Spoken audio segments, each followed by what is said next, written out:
So imagine waking up one day and realizing that almost everyone around you is just kinda stopped questioning the world. You know, the noise is louder than ever, the information is coming at us faster, but the human mind, this absolutely incredible tool for inquiry and growth, has just dulled into this state of passive acceptance. Today we're unpacking a pretty terrifying premise in this explainer, the literal disappearance of critical thinking, and the very real systems designed to keep us comfortably numb. Okay, let's dive right into this. What actually happens to a society when it just stops thinking? I mean, when the ability to reason, to really challenge things, and to reflect is completely replaced by these instant, knee-jerk emotional reactions and super shallow opinions. This right here is the fundamental stake of our entire journey today. Because when a population stops asking questions, they become incredibly vulnerable. And that vulnerability leads us straight to this concept of collective stupidity. Now, I want to be really clear about this up front. We are not talking about a lack of raw intelligence, not at all. It's actually a conditioned surrender. It's what happens when huge masses of people just adopt shallow thinking and blindly accept whatever narrative is handed to them, without even realizing they've handed over their intellectual independence to algorithms and echo chambers. So, how exactly did we end up here? Well, the magic number is 5x. According to neuroscientist Daniel Levitin, the average person today is processing 5 times more information every single day than we did just a few decades ago. 5 times. Our brains literally were not built for this kind of daily fire hose of input. When we're constantly drowning in notifications, 24/7 news, and targeted ads, the brain naturally takes shortcuts just to survive. We evaluate less, and we react way more. But, you know, this overwhelming of our senses isn't necessarily an accident either. The philosopher Noam Chomsky warned us about this decades ago. He famously called it the manufacturing of consent. Basically, power structures, whether they're economic, political, or cultural, rely heavily on training people to just consume without questioning. Why? Because when people just nod along and agree without actually understanding the underlying issues, they become incredibly easy to manage and manipulate. Section 1. Systems that suppress thinking. So let's look at the award-winning educator John Taylor Gatto. He argued that our modern system of compulsory schooling was actually designed back during the industrial age not to create enlightened thinkers, but to churn out predictable, obedient factory workers. Instead of teaching us how to think, the system kind of teaches us what to think. And that baseline of conformity we learn in the classroom, it seamlessly scales right up into adult workplace conformity.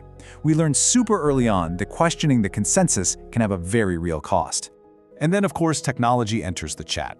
Marshall McLuhan famously said the medium is the message, which basically means the actual format we use to get our information literally changes how our brains process it.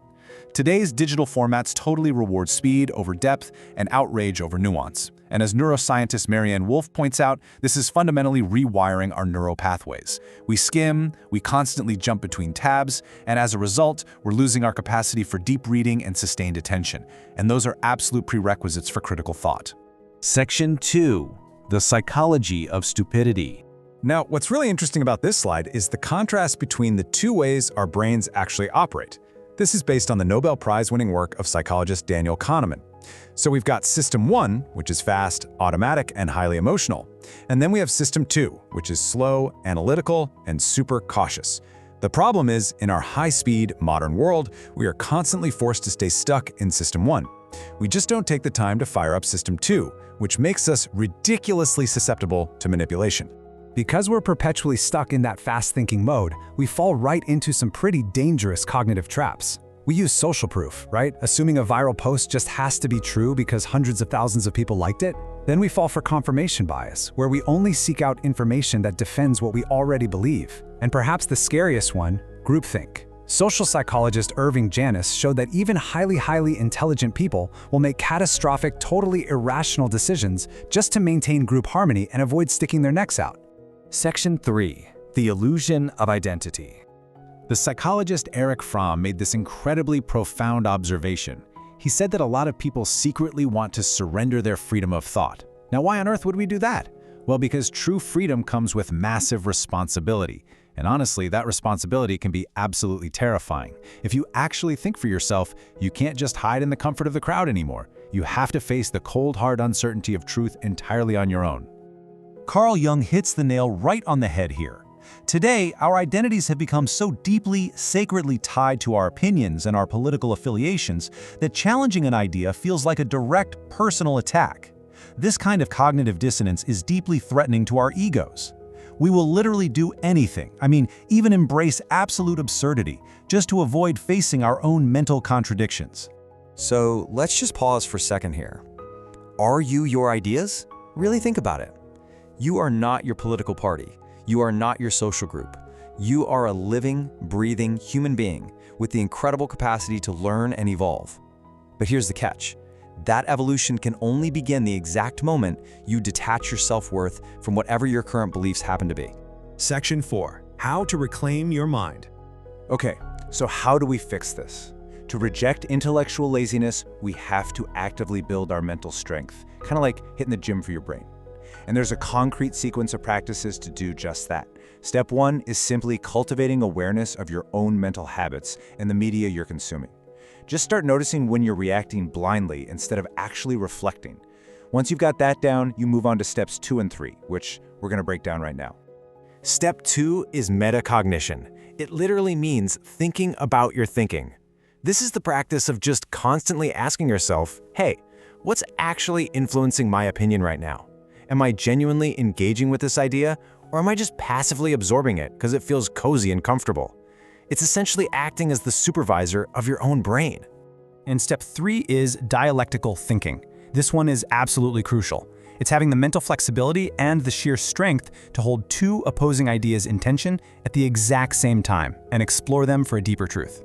This practice forces you completely out of those overly simplistic us versus them binaries that marketers and politicians absolutely love to use on us, and it grounds you back in actual complex reality. And this brilliantly illustrates our ultimate goal, captured by Socrates millennia ago. The only true wisdom is in knowing you know nothing. What a powerful statement. It's an invitation to stay deeply curious and intellectually humble. The ultimate cure to collective stupidity is simply having the courage to be wrong. The courage to look someone in the eye and say, you know what, I don't know, and then having the dedication to seek the truth anyway. Because look, thinking deeply isn't just some personal virtue for your own self-improvement. It is a vital public service. In a world completely saturated with noise, manufactured outrage, and mass conformity, the actual future of our society depends entirely on the quality of our thought, not the volume of our opinions. So I'm going to leave you with this lingering thought to close out our explainer today. Will you choose clarity over comfort? Because every single time you pause to reflect instead of instantly reacting, every time you investigate rather than just assume, you light a fire. Let the rest of the world sleepwalk through their screens. You need to be the one who dares to ask the harder question. Thanks so much for joining us, and keep thinking.